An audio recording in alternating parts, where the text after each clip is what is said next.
to you, O earth and sea. For the devil sends the beast with wrath, because he knows the time is short.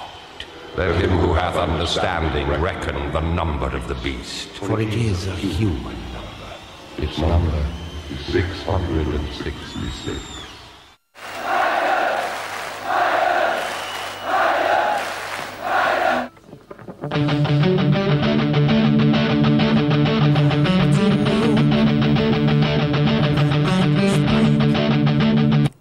I needed time. You know when astrologers talk about a planetary lineup, this conjunction only happens once in a blue moon sort of thing.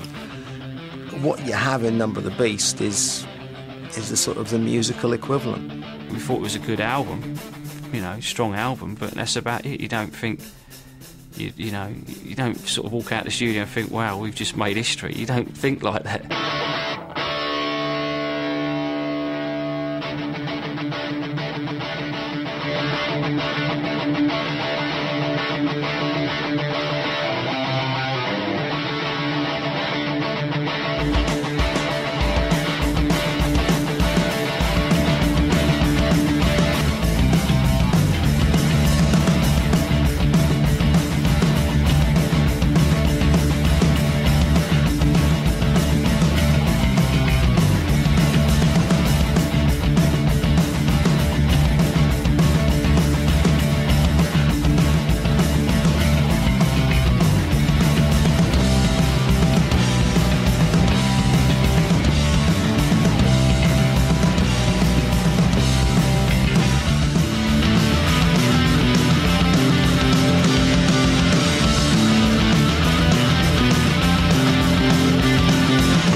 Time was right, you know, in 1982 things were just perfect. Beast wasn't really a concept, it was just an actual song that I wrote, that title, and we decided to call it that. It was like we were ripe, we were ready for Number of the Beast.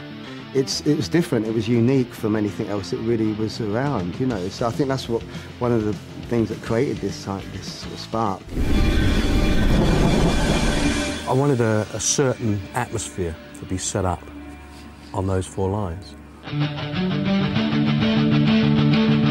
left alone, my mind was blank. I needed time to think, to get the memories from my mind. What did I see? Can I believe that what I saw that night was real and not just fantasy? We spent about 4 hours on the first 4 lines, to the extent that I got so pissed off I was throwing chairs across the room. And in the end I was like, what do you want? You know. And when he got the one that he wanted, he was like, yeah, that's it. And I just sort of went, why? Why? I don't understand. And now I understand a little bit better.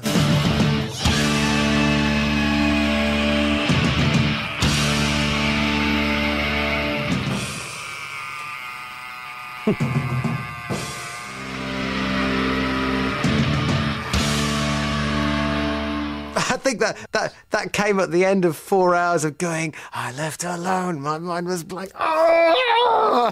And I said, by the way, can you do the scream? I was like, oh, willingly, you know. Night was black, was no use holding back, 'cause I just had to see, was someone watching me? In the mist, dark figures move and twist. Was all this for real, or just some kind of hell? 666, the number of the beast. Hell and fire was born to be released. I've had a lot of dreams, a lot of nightmares over the years, and that was one of them. And it was just that the twist that it was supposed to be, that, you know, which not actually happened in the dream, but it, you know, just sort of did a little twist at the end where it's supposed to, you know, you're not supposed to be sure what's real and what's not real. And the poem, the Tam O'Shanter, which I did at school, that had stuck in my mind over the years as well, and it was a bit like that, as if being sort of chased through the forest or whatever and stuff like that.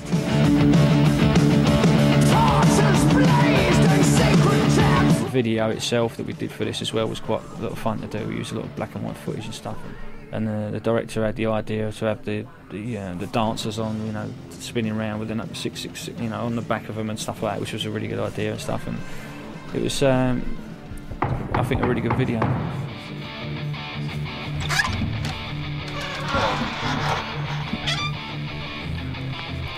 Oh, Edward, old chap. I don't drink tea, I'm afraid. Bugger off.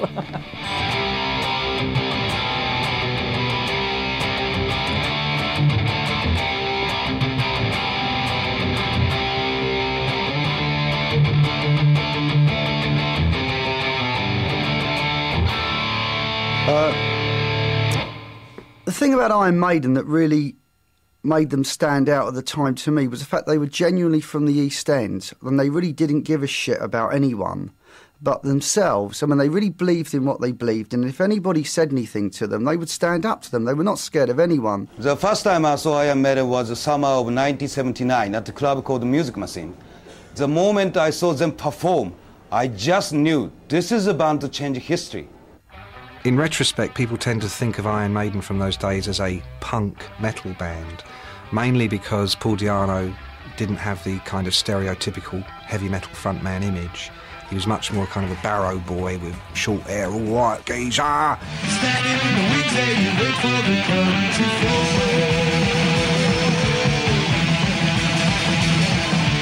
Blowing the table and holding you high on us all.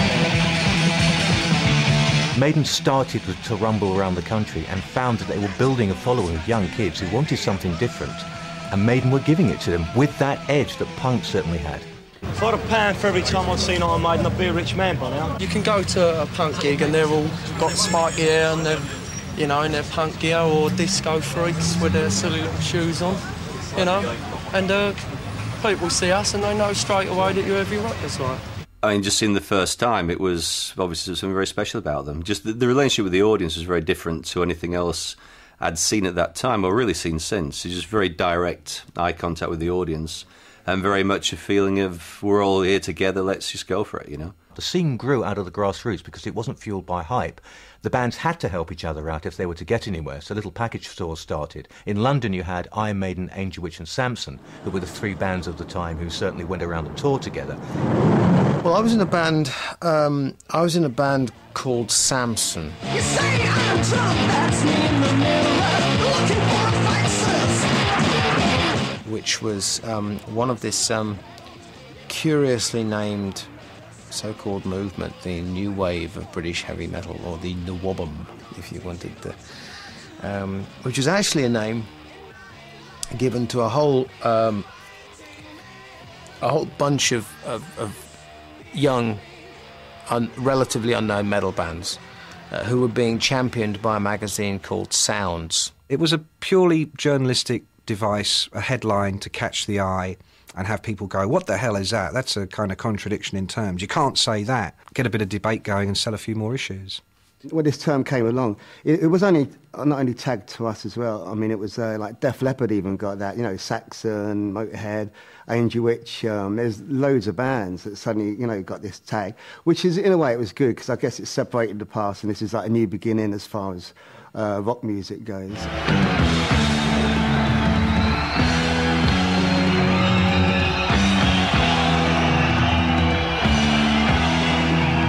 Yeah, I mean, Paul was ideal to do the first two albums. I mean, he had a good attitude and he had a good voice for that period of the band.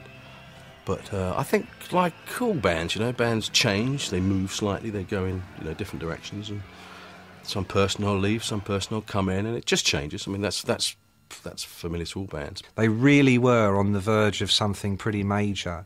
They were just about to break through into America.